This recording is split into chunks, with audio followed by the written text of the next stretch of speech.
Welcome to the Impact Revolution channel. Thank you so much for coming. How are you doing? I'm doing great, Yoshi, and I'm really happy to be here. I really enjoyed getting to meet you through this. So thank you. Thank you to you for making time, for sharing now your experiences. So normally, Sybil, before we start with the professional, more business-related questions, I would like to ask you a couple of questions that are a bit more personal, so the audience knows you. Is that okay? Sure. All right, cool. So, Sybil, if you could wake up anywhere in the world tomorrow, what it will be and why? I would want to wake up in Ireland. Okay, cool. My husband and I have visited there several times. We just love the country, love the people. They're warm, they're Mm, friendly. It's just beautiful country, mm. and that's where I'd like to be with my family. All right, very cool. Nice, yeah. It's a bit colder, right? A bit wetter, but it's cool. Yeah, actually, one of my former bosses were both Irish. My best bosses were Irish. I love the Irish people. They're cool. They are great. All right, thank you. Now, if I was asking you what was your happiest moment in your life, what is the first memory that comes to your life, Steven? The first memory. Um, First memory is sitting outside on the back porch while Okay. our housekeeper was stringing up laundry to dry. She was hanging up the laundry, and the air was fresh and sweet, and the birds were singing, and the sun was shining. And I had to be around four, maybe 4 or 5, and I Uh-huh. just felt happy. That was All my right. earliest happy moment. All right. Fortunately, I've had many since then. All right, that's very cool. That's very nice. What made you that situation be so special for you, Steven? Out of curiosity. I'm sorry, what? Yeah, what makes that situation so special, so happy for you? What made It was just a perfect moment. uh, And getting it wasn't until I got older that I realized that I was very, very fortunate to grow up in a close, loving family. mm, And I had the best parents that anyone could ask for. My siblings and I are all very close in age. Unfortunately, I've lost my two brothers, mm, uh, but sorry we about were that. always close. And we used to have this thing where there were four of us born in basically 3 years, including a pair of twins. All right, And we cool. were very close in age, and we used to fight a lot of sibling rivalry. Uh, And my who father doesn't? used to break up our fights, and all Uh, he had to say is, "Someday you'll love each other." uh. And that would, like, oh, no way. But he was right. He was right. We were all very close. So looking Uh, back on it becomes even more special because I had such a happy childhood. That's Thank you. great. That's good. Thank you to you for sharing that. That's beautiful. Yeah, brothers. It doesn't look like, but we fight a lot, but then we love a lot as well. That's cool. All right, now, Civil. I know you have a lot of experience in this marketing, internal marketing, and all this business that you have done so far, and now you are close to the retirement that you say, right? I want to know, what was your why? What has made you to be so passionate about this field that you do? I just I love working with people. Mm-hmm. And what's interesting, Yoshi, is Uh-huh. my educational background is not in business. Uh-huh. My college degree was in social psychology, All which is right, the cool. studies of groups and organizations. Mm-hmm. Mm-hmm. And early in my career, I kind of fell into marketing and decided I loved it. Mm-hmm. But the marketing I was in, I started in bank marketing, which was financial services marketing. And I've only ever been in the services marketing field. And I want to Mm-hmm. highlight that because services marketing is very different than packaged good marketing. It's not like Mm-hmm. Coke or Pepsi Mm-hmm. or Frito Lay. So it's not food related. It's not like an Apple computer or an iPhone. It's not tangible. Selling a service or providing a service, whether it be healthcare, education, social services, financial services, it's all people driven. Mm, People are the ones who deliver the brand, and it's an intangible experience that becomes tangible. And one of the things I learned early on is where a lot of marketing's focus is on the customer. mhm, In services marketing, because the employees are the brand, the focus has to be on the employees as well. And mm, that's where I discovered and developed a passion for internal marketing. And, it gets down to, you can have the greatest bank relationship in the world. mhm, Love the bank, love the rates, love their products. But if you go in and you have a bad experience with a customer service rep or a teller mm, or a loan manager, um, that hurts the brand. mm. So my focus was on taking care of the employees to take care of the customer. It used a lot of the social psychology that I had learned. So I have used my major every single day of my career, and I wouldn't change a thing. Uh-huh. It's interesting, right? Yeah, this social psychology and then get to that kind of inner business, inner marketing in the companies. That's nice. And thank you for that, Sibyl. I wanted to know what are your main lessons learned that you had so far in this business? What would you say? Oh, lessons learned. What's really important is respect. Uh-huh. Respect for the people you work with, respect for the clients, for the customers, for the employees, respect for everyone. And let me go back a minute, Yoshi.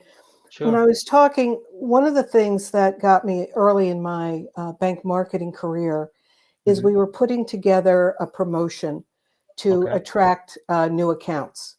And you came in and you brought in new money, or you added to your account, and you got things like a toaster or a golf umbrella or whatever. And we Mm-hmm. spent a lot of time putting the promotion together. And in putting the promotion together, I kept thinking, well, when are we going to let the people in the branches know? Because that's where the merchandise was going to be distributed from. They were the ones giving out the merchandise to the customers, taking in the new accounts, taking care of the inventory Uh-huh. of the items we were giving. And it was almost like the employees were an afterthought. And that really bothered me because I kept thinking, we can spend all this marketing money on the premiums, on the items that we're giving out. We could spend it on the advertising and the promotion, and we could spend it on signage.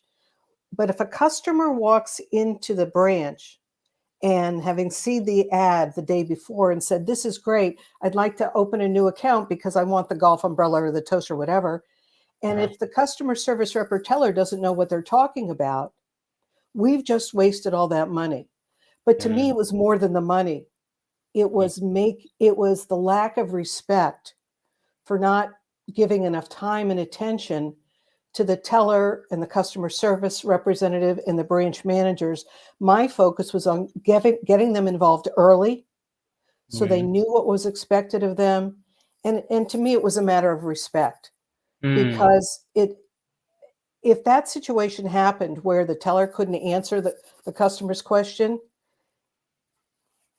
it ticks off the customer, makes the customer angry. But worse than that, it's embarrassing and insulting to the uh, employee to not have been told ahead of time.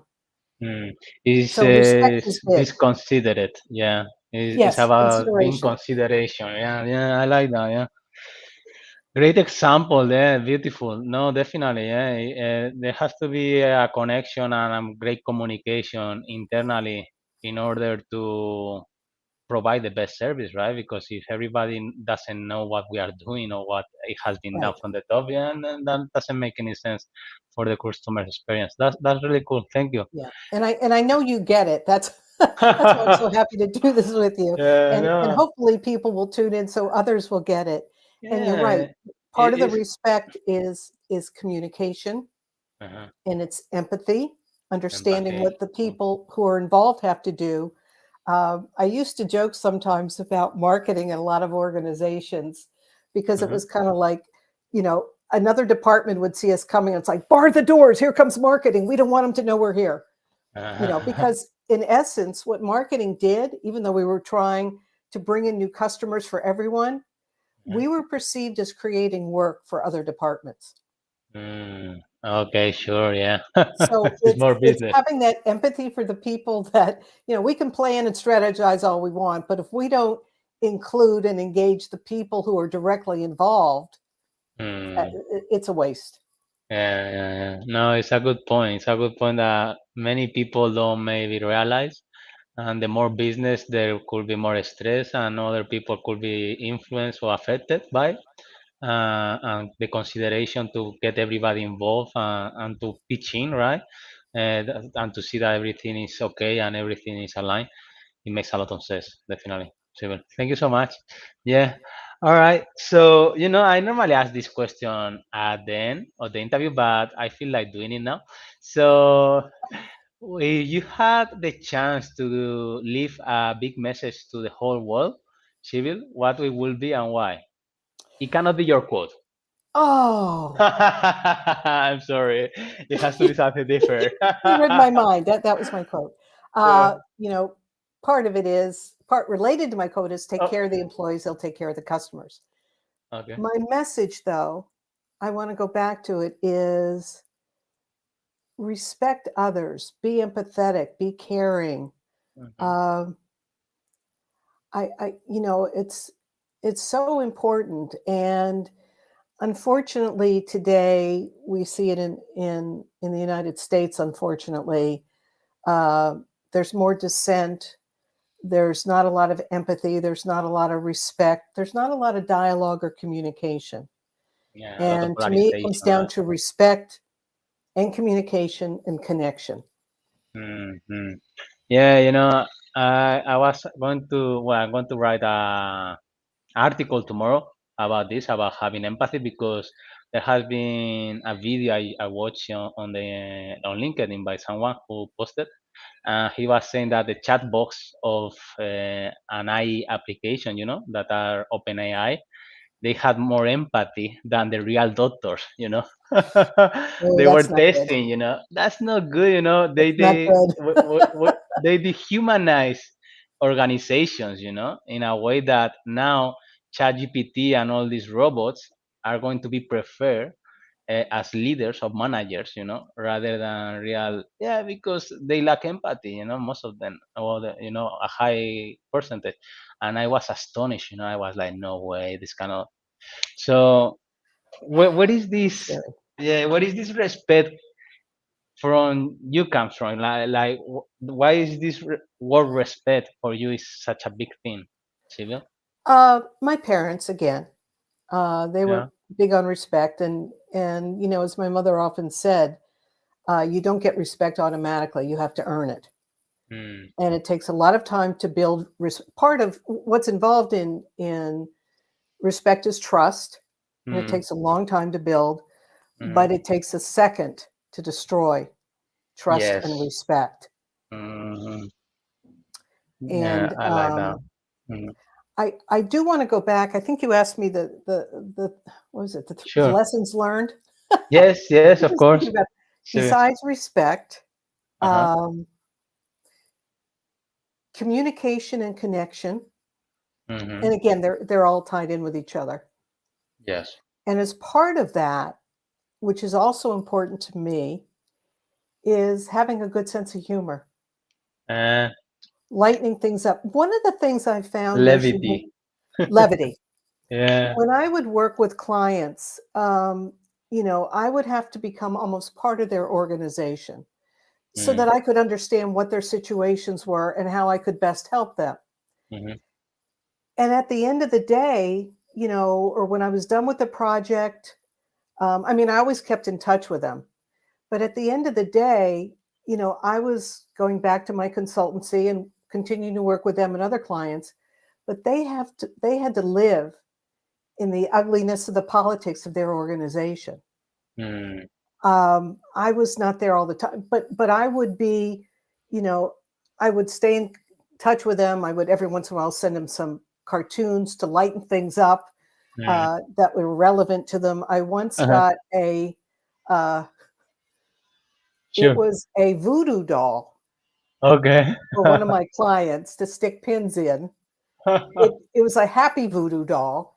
And I Uh, said, well, when you're dealing with stress and you really need to, just let go, do this, it's safer. And call me if you need to vent. uh, So having a sense of humor helped. yes, definitely. That's good. It reminds me to a book. The two teachers from Stanford University, I think was the book is Humor Seriously. It's very Mhm. good. It talks about levity and how that helps and how it helps the brain to be more creative. When we are laughing because you cannot be sad or fearful and happy at the same time. It's Right. just two emotions that doesn't happen at the same time. So it's cool. And that brings me to this Lego. How you use this Lego? How this Lego thing came to you, Sybil, to use it in an organization? Mm. A number of years ago, I kind of I was a career marketer Uh-huh. slash facilitator. And I Uh-huh. found that I was always doing a little facilitation in my work. And I Mm-hmm. got a little more serious about it less than halfway through into my business. And I've been doing this, my business is 35 years old now. Mm-hmm. And I had attended a facilitator conference, and I was introduced to the concept of Lego Serious Play, which is using Lego in business as a thinking, communication, and problem solving approach. Mm-hmm. And I looked at it, and this was like 15 or 20 years ago, and I was too busy to get involved with it. This had been started by the Lego Corporation for the Lego Corporation. They were looking for a way to apply Lego.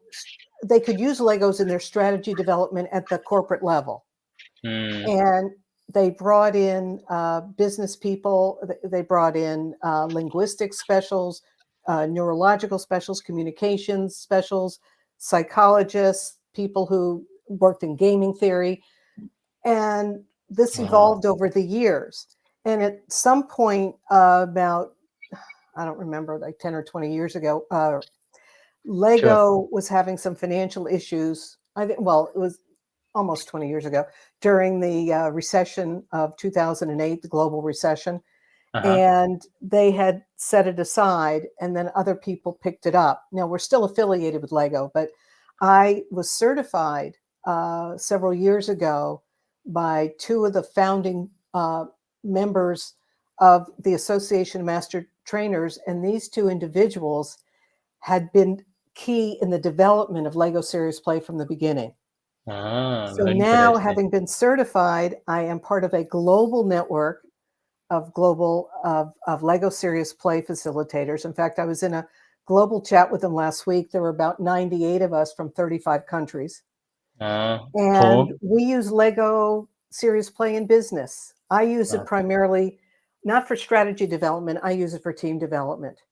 Mm. And it's a prescribed way of using Lego to help people develop insights, better understand each other, communicate better. Uh-huh. It's just fabulous. I keep trying to play down the fun part of it because it's hard to go into business and say you want to play with Lego, and they say get out of here. Uh, but it is fun, Uh-huh. and it's effective. It's creative. It's innovative. It's effective. And since the pandemic, we need fun more than ever, Uh-huh. especially in the Totally. workplace. Yeah, totally. So, I I was wondering, Sybil, thank you so much for sharing that. It's very well said and very well explained. So I was wondering, what is the best example you could give us just to, illustrate this Lego effectiveness in team development that you were discussing? Do you have any example that you could give us? well, the way it works is everybody has the exact same set of bricks, the Lego Uh-huh. bricks, and Okay. there's everybody gets the exact same set. So they get the same number, type, color, shape of Mm, bricks. So mm, everybody's on a level playing field. mm, And I may ask people, um, everybody's got the same kits, and I may ask them a question as a facilitator. I ask them questions, they build Lego models in response, and then we share the models. So I would ask you, Yoshi, if you were in one of my sessions, mhm, I might say, what is it that energizes you about your work in this company? Mm-hmm. And you build a model, and you may say, well, this brick represents my colleagues, and there's one minifigure.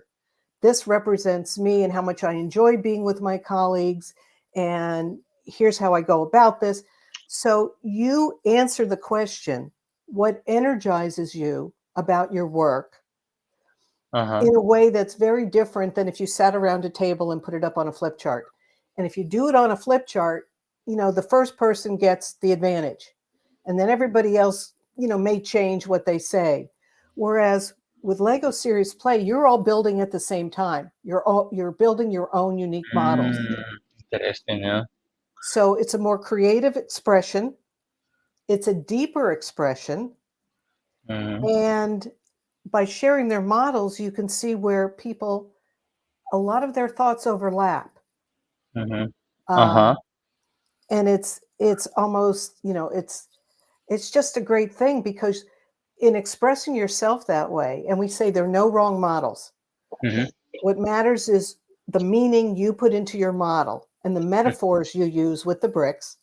Mm-hmm. And you can see what somebody next to you, and we take turns. Everybody takes turns sharing their model one at a time. Sure, sure. And nobody's allowed to critique the models.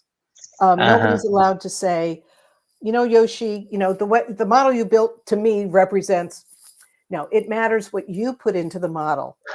It's very cool. And it's I think I cool got it. because then people discover not only insight about themselves, but they discover the common bonds and themes Mm. that they didn't know they had. I'm interested in that. What did you find out? Because at the end, all we are humans. We are all loving humans, and we long connection, right? And we want connection, and we want to have this kind of a good atmosphere to work on. So I was wondering, what has been your main discoveries in this? The main discoveries have been the joy that people get out of doing this, Mm-hmm. the closeness, the insights they discover about themselves and their others, and the bonding experience, because it's so unique and they don't expect to play with Legos in an office setting. Mm-hmm. And the level of engagement, um, it's 100% engagement. Nobody Mm-hmm. is left out. And the one thing that has amazed me in doing these, and the ideal size for these are like 6 to 12 people in a group setting. Well, it's different when you have 6 people, taking a minute or two to share their models, whereas when you have 12 people each taking Mm-hmm. a turn, it takes a little longer. Sure. And I never pick on people. You don't, as a facilitator, we don't pick on people and say, okay, Yoshi, please tell us what your model represents.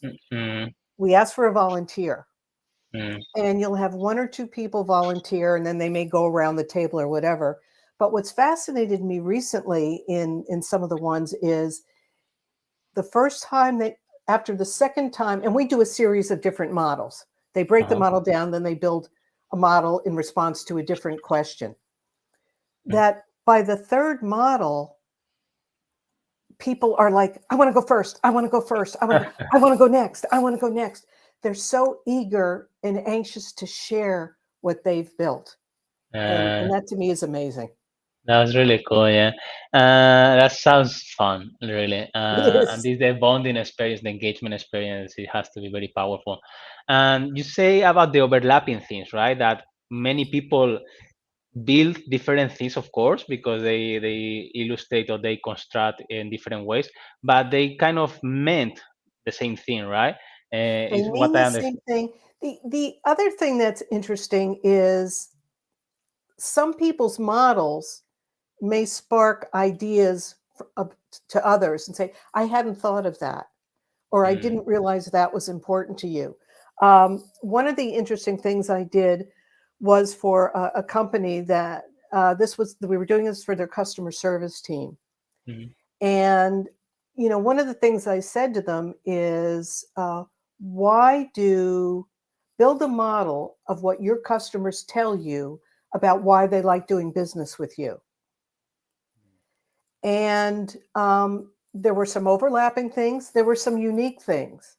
Mm, And one of them came out and said, well, you know what I take away from these builds and these models is even though it may be expressed differently, we all take pride in our brand, mm, and reinforcing that pride that they're doing a good job. They don't always get that. And this came up spontaneously. It came up authentically.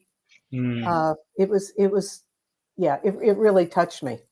All right, go. Yeah, these kind of realizations, right? That people don't take time or to reflect on it. I think I have completely a transformational change, in everybody and in the culture and in the way they collaborate and communicate, right? Very good. Thank you, Sybil. We have 4 minutes left. Unfortunately, I wanted to ask, do you have anything else that you would like to share with us that we haven't covered so far, Sybil? Um, One of the things I want to share, Yes. I've been a solopreneur. I'm, Hmm. one person operation. Yes. And I know a lot of people are out doing, in their own business. Hmm. And one of the things I wanted to share that I learned over the years, and I learned this early doing my own business, is that people would come up to me and say, "Oh, wow, you want to make a better customer employee experience?" I said, "Absolutely." You want to make it better for employees and better for customers? Absolutely. And they'd come up to me and say, "Wow, there are so many companies that need your service." And what I found out is I'm not a millionaire. I'm not living on my own island or living on someplace in Ireland for my second or third home. Uh, Hmm. what I learned the hard way was the people who needed me the most were not the ones who were going to hire me, Mm, because they didn't understand. Partly it was benign neglect. Oh, partly it was ego with the sense of we don't need this, or we're doing okay, or we wouldn't be doing as well as we are, so who needs you? mm, I discovered that I had a much better success for the clients and myself and the employees and the customers by working with clients who already understood the importance of mm, employee engagement and internal marketing. They were already doing the right things. They just wanted to do more. And mm, either they didn't have the manpower or they were out of ideas. I'm humble. I would say the first thing, I did not go in there to say, I'm going to save you. I realized a lot of times they brought me in for additional ideas and additional manpower, and that was fine. mm, So I had a better experience with people who already knew and got the concept of internal marketing. And I learned that I didn't have to waste my time or a prospect's trying to sell them on the concept when it wasn't going to do any good. mm. That's very good, it reminds me to this recent book I read, The Unsold Mindset. It was saying something like, I don't waste time to people that don't appreciate or I have to explain what this is for, or they don't value what we value and what we think is important. It's a Yeah, very good good point. good Yeah. point. Good point. The other lesson I learned as a Yes. business person is, in my early years, I was out at a meeting with a colleague in San Francisco, Yes. and the meeting was breaking up. We were going on our way to the airport, and he said, "You look a little disturbed. What's the problem?" He said, "Was it the meeting?" I said, "No, the meeting was great." I said, "The problem is I have to work on a proposal on the plane on the way home, and I don't have a good feeling about this prospect. The chemistry wasn't there. I didn't like the way, I didn't feel respected. There's one thing to deal with a consultant as a partner. There's another thing to deal with them as a vendor or supplier. Mm. And I didn't think Mhm. he would appreciate the value. And I said, I really don't want to do this, but it was early in my consulting career. I was hungry. I needed, we joke and say, I needed the dues, I needed the money. Mm. And I said, I don't know what to do about this. And my friend coached me, and I'll never forget this. He said, Sybil, don't ever walk away from business like that. Mm. He said, run as fast as you can. Don't ever take business that you'll regret. Oh my God, I love it. And again, for anyone who's on a solo journey, don't waste your time with prospects who won't appreciate you, and don't take business you'll regret, because it's not fair to the client. You won't do as good a job. It's not fair to you when you could be Mm, doing a better job for someone else. that's really cool. I have goosebumps. I think it's beautiful. I think we can call it like that. We are at the time. I don't know, Sibyl, would you like to share a few last words for making this world a bit better? May I use my quote now? Of course, of course. One thing I always want people to remember is the way your employees feel is the way your customers will feel. And if your employees don't feel valued, neither will your customers. So take care of your employees to take care of customers. Love it. Thank you so much, Sibyl. It was a big pleasure. Thanks a lot so much for Oh, your time. thank you, Yoshi. I'm so happy to know you and to know that my work will be carried on, and the Yeah. passion, it's not just my work, but the importance of employee engagement and employee customer care will be taken on by a new generation like you. So Thank thank you. you. Thank you to you. That makes me my day for sure. There is no other option. I think if we didn't do that and we take care of the inner part and the connection inside and the people, or the world is going to get crazy. Now with AI and all that, we're going to have robots, instead of people working. So You got it. thank you, Civil. Thank you so much. Thank you. I appreciate it. Ciao, ciao.